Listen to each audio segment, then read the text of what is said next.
Alright, I'm gonna turn the mic off. Fifth story, Plato's Song. Among the reeds of Meadow Pond sat Plato the frog, enduring the midday heat and the constant buzzing of the gnats.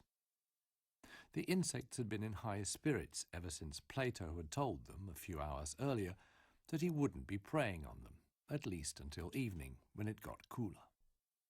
He was accustomed to feeding on fat flies, but didn't mind giving them a day off as long as they left him alone.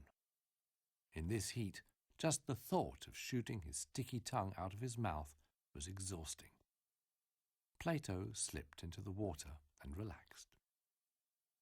"Quack," he said contentedly, floating just under the surface of Meadow Pond.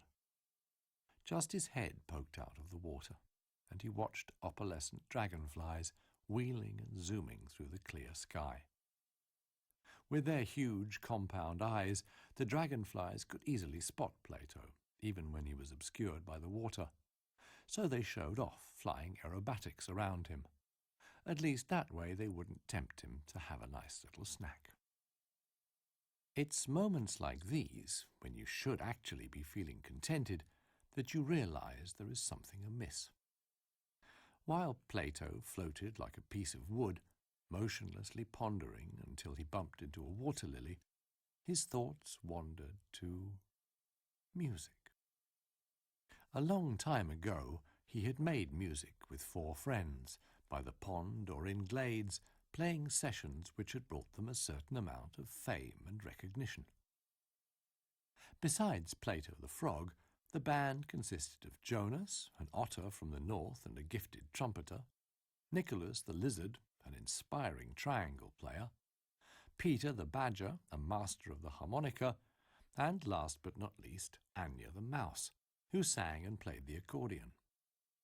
Their ways had parted long ago after a heated argument, although today nobody could remember what it had been about. At the time, everyone went their separate ways and hadn't played together since. But even today, some forest dwellers remembered the small group of musicians and their sessions. Plato climbed out of the water and sat down cross-legged on top of a lily pad. He wanted to make music again. So why not pay his friends a visit this afternoon to maybe have a jam and relive the good old days?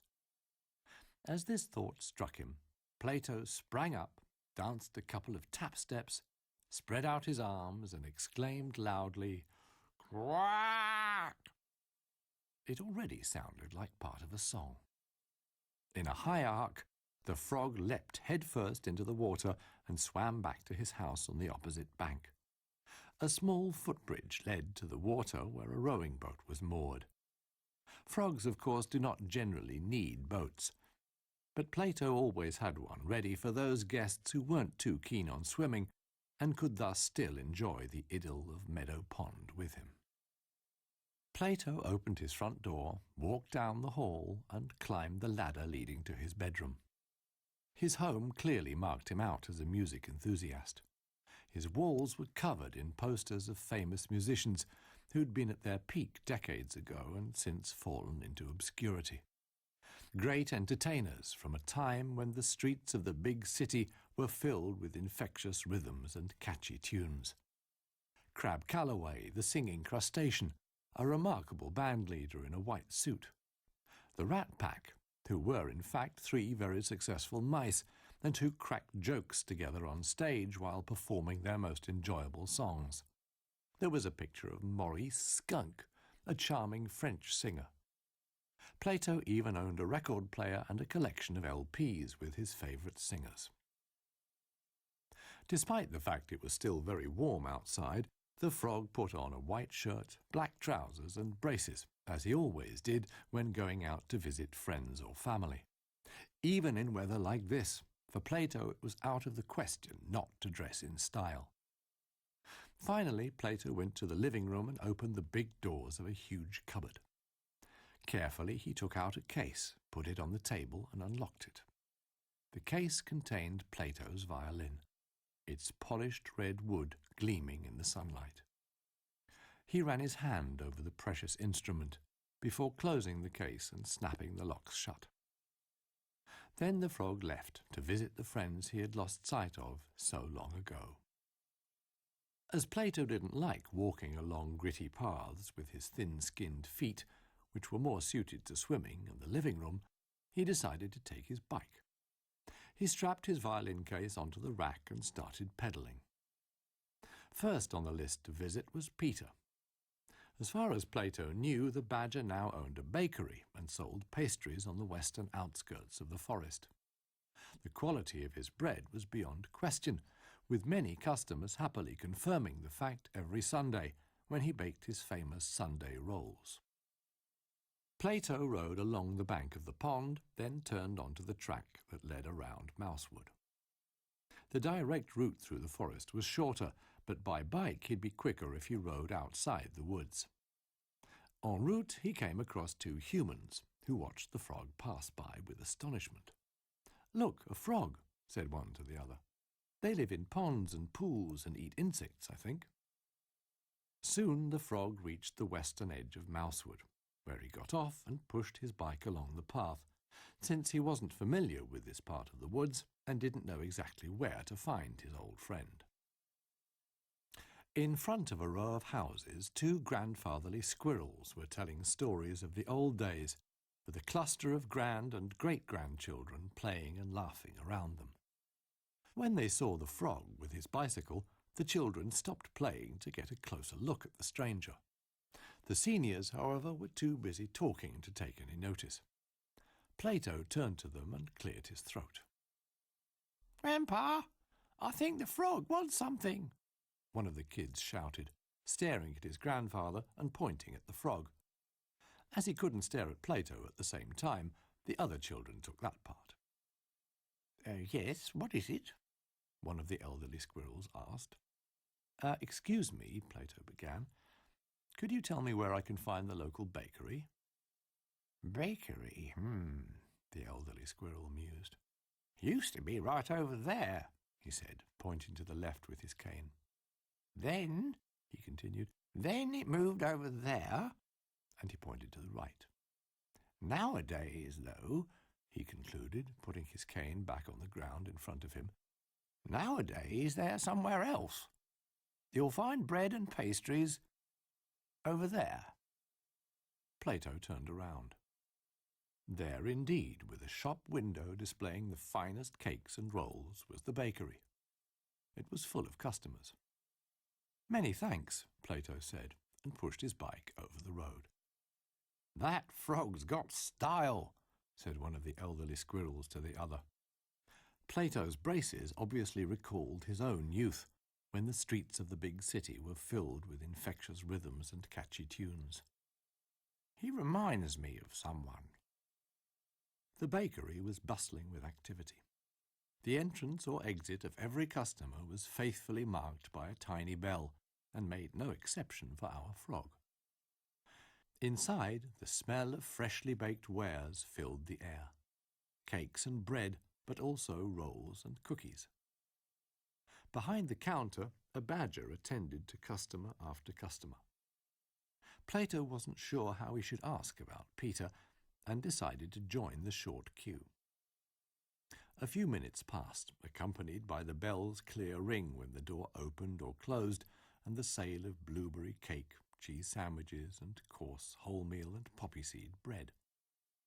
Eventually it was Plato's turn, and, since he wasn't an ordinary customer, he tried not to confuse the baker too much. "I am an old acquaintance of Peter's. I hope this is the right place to look for him," he said. "It certainly is," the badger lady replied. "I'm his sister. I'm just helping out. He's moving in with his wife, you know. That's why he's not here right now." "I see," said Plato thoughtfully. "Unfortunately, I can't reach him at the moment either. Would you like to leave a message?" the badger lady asked helpfully. "Just send him my best wishes, please. Best wishes from Plato the frog. I'd like to make music with him again." "Plato, I've heard of you. He'll be happy to see you again," she said. "Here, have a few of our fresh cookies. On the house. she added with a twinkle. Thanks, said Plato. I'm sure they're delicious. An elderly mouse behind him elbowed her way to the front of the queue and said, Yes, we all think they're delicious, so it would be most kind if you would let the rest of us buy some as well. Plato was tempted to complain about the mouse's rude manner, but then remembered he wasn't an ordinary customer. So he left the shop, and the soft ring of the bell bade him farewell. The frog picked up his bike, brooding. There were still 3 music acquaintances from the old days left to visit: Anya the mouse, Nicholas the lizard, and Jonas the otter. Plato strapped the cookies on the rack of his bike next to his violin case and rode off. He seems somehow familiar, said the elderly squirrel with the cane as he watched the frog disappear. You're probably confusing him, old chap, his equally elderly friend replied. And if I am, then it's my business, said the other squirrel. He swung his cane through the air, pointed it towards the bakery, and shuffled, surprisingly quickly, across the road. Entering the shop, the squirrel had a look round. When he saw the badger lady behind the counter, he elbowed his way to the front, ignoring the numerous cries of, How dare you! Intolerable! What appalling manners! He wasn't that bothered. A squirrel of his age can do pretty well as he pleases. Excuse me, but who was that sprucely dressed frog who was here a minute ago?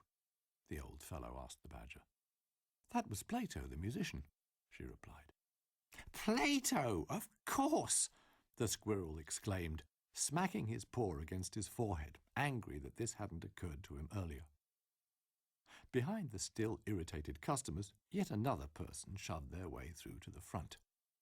This time it was Peter the baker, carrying a large box and wheezing, Plato the frog? Plato let the cool breeze play around his green head as he rode past fields and meadows and a group of mice and squirrels on a hiking trip. Eventually he reached an avenue of old trees offering much-needed shade. The frog dismounted and had a look round. Jonas the otter lived near the avenue, close to a small stream, so Plato left his bike at the track and walked down a narrow path leading to his friend's house. There he knocked on the front door. No one answered. There was no one home. Disappointed by his run of bad luck, Plato strolled back up to the avenue and decided to take a break from his roaming around. At that moment, a gentle melody wafted down to him. It was a robin, high in the treetops, and its song was so lovely, Plato stopped to listen. A few minutes later, the robin had finished and took off from the green canopy into the clear blue sky. But Plato was oblivious, having fallen asleep. While he was sleeping, Plato's dreams took him far, far away, as far as one can be taken by one's dreams. Yet, for a moment, he thought he heard 2 old squirrels, a badger, and other animals walking through the forest, chatting. But so many dreamlike things happened in his dreams that the voices almost immediately slipped away again, and sleep had him back in its cosy arms at the edge of the forest. When Plato awoke, the sun had almost disappeared beyond the horizon, taking the warmth of the day with it and leaving sky and clouds to shine in the afterglow. Back on his feet, the frog took a few moments to grasp where he actually was. I must have fallen asleep, he thought. No wonder in this heat. Now, though, he was wide awake and well rested, and it was a really lovely evening. But now he could hardly visit his acquaintances, being reluctant to disturb people after sunset, and even more so uninvited. So Plato made his way back to Meadow Pond without having jammed with a single one of his friends. He sighed and reached for the cookie bag strapped to his bike rack. He took a cookie, and then another. Delicious, he thought, eating some more. When the bag was empty, he crumpled it up, put it in his pocket, and brushed the crumbs off his shirt. Then he switched on his bike lights and rode home. Night had not yet fallen when Plato reached Meadow Pond, but it was dusky enough to spot the fireflies as they sped through the reeds and tall grass in front of his house. Wanting to walk the rest of the way, Plato got off his bike, when suddenly someone leapt out of the bushes. "The frog! It's the frog!" shouted a little squirrel, pointing at Plato and scurrying off towards Meadow Pond. Plato was quite startled. Slowly he pushed his bike onwards, the sand crunching beneath its wheels. "We wondered when you'd turn up," shouted Peter the Badger, waving to him. With him were Anya, Nicholas and Jonas, all the musicians he used to play with so many years ago. There were also the grandfather squirrels, their grandchildren, and several other forest dwellers. They had decorated the footbridge to Plato's house with lanterns, and all of them were in a merry mood. The elderly squirrel he had talked to outside the bakery came up and said, "I always admired your music, you know. When I heard you wanted to play again, I gathered your former colleagues together and then waited for you right here. It seems you have quite a few fans," he said, pointing out the guests who raised their glasses of blue juice in greeting. Some of them Plato recognized as customers of the bakery.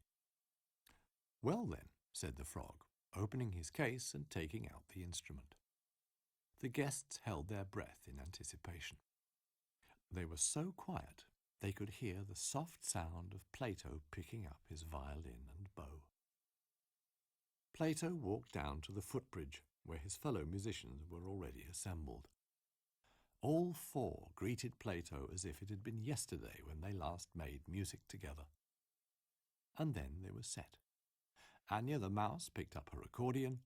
Nicholas the lizard had his triangle at the ready, a bit nervous about playing in front of an audience again.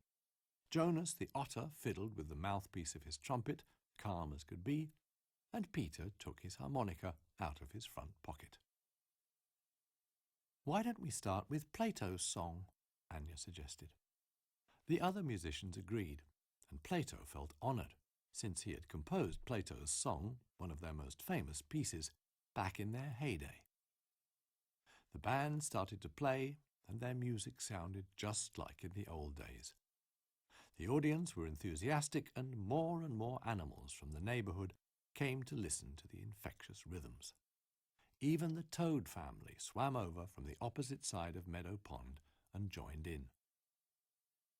As the song ended, the frog danced a couple of tap steps on the footbridge where the boat for guests had been tied up, spread his arms wide, and, to applause from the audience, said loudly, "Quack!"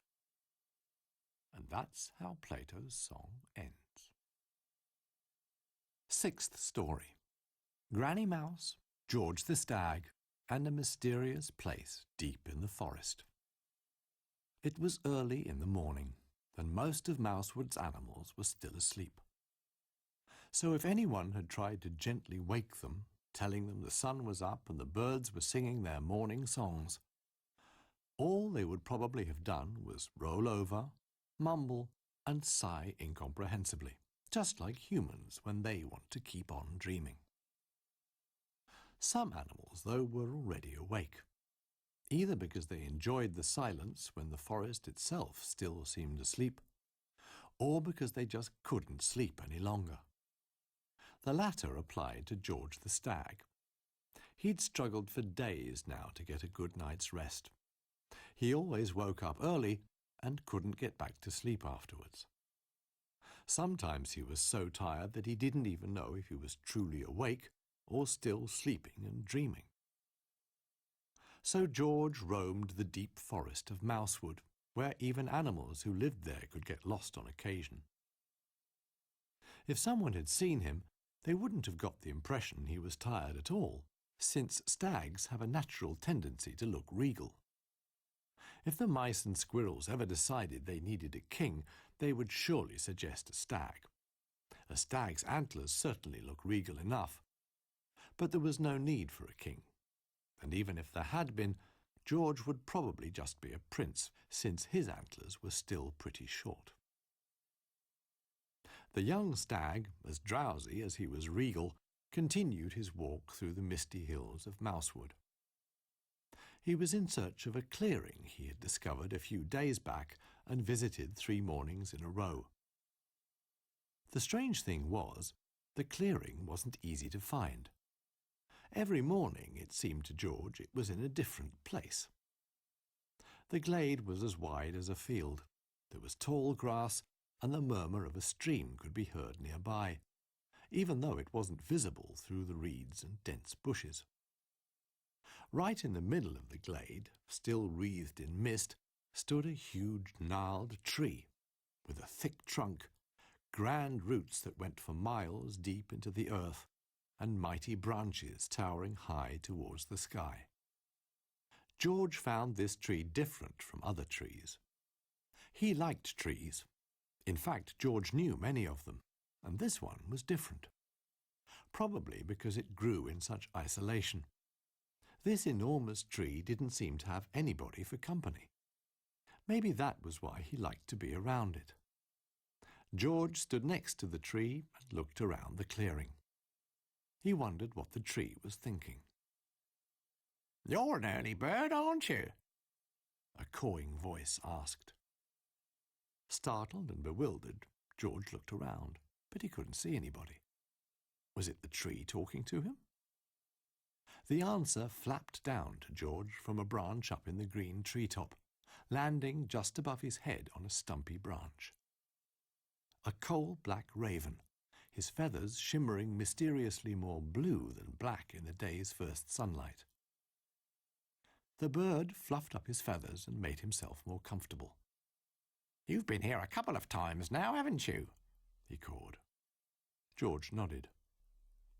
Sitting on his branch, tilting his head to the left, then to the right, the raven peered at him. His black eyes glinted despite the morning mist. "The likes of you rarely venture here," the raven said, gazing across the glade. "This place isn't easy to find. It's as if it were constantly on the move. Yesterday it seemed to be somewhere different, the same the day before," said George. "But I was probably just too tired to find it." "Quite the contrary. You found it because you were still dreaming a little," the raven said. "In their dreams, everybody knows how to find this place. Whoever sleeps will know the way." "What do you mean?" asked George. "Dreamers visit this place," replied the raven. "And sometimes they come here even though they're awake. Then two may sit here by the tree and look into each other's eyes. Sometimes a poet comes, or a badger with brush and easel to paint the tree. But they rarely recognize this place from their dreams, even though they've been here many times." George half understood what the raven was telling him, but was utterly confused by the other half. Pondering, he pawed the ground with his front hoof. "And who are you?" he asked. "The memory of everyone who leaves here is imprinted. A raven once came here. After he left, I remained as part of the tree's memory. It remembers many things, and its memory runs as deep as its roots, for it was the first tree. Without it, there would be no forest. Even when its time had passed, it remained intertwined with the forest. Now its roots not only grow to every part of the forest, but also reach into the realm of thoughts and dreams. It knows all the forest's secrets." "But why is it remembering you right now?" George asked, looking at the glade again. There was no one else there, just the raven. "Because I visited it once and sat beside it here in the foggy dew, just like you. So I crossed its mind. It's a wonderful morning, isn't it?" asked the raven, eyes glinting. George nodded.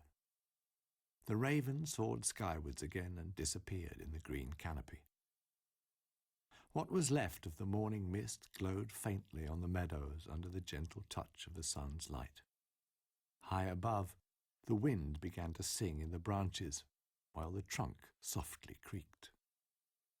George decided to return to the more populated parts of Mousewood. The stag had the urge to talk to someone less enigmatic than the black raven, so he ran through the tall grass back to the forest. After a while he turned back, but the glade had vanished. Where it had been just moments before, the trees now formed dense ranks, and George wondered if the tree would remember him as well.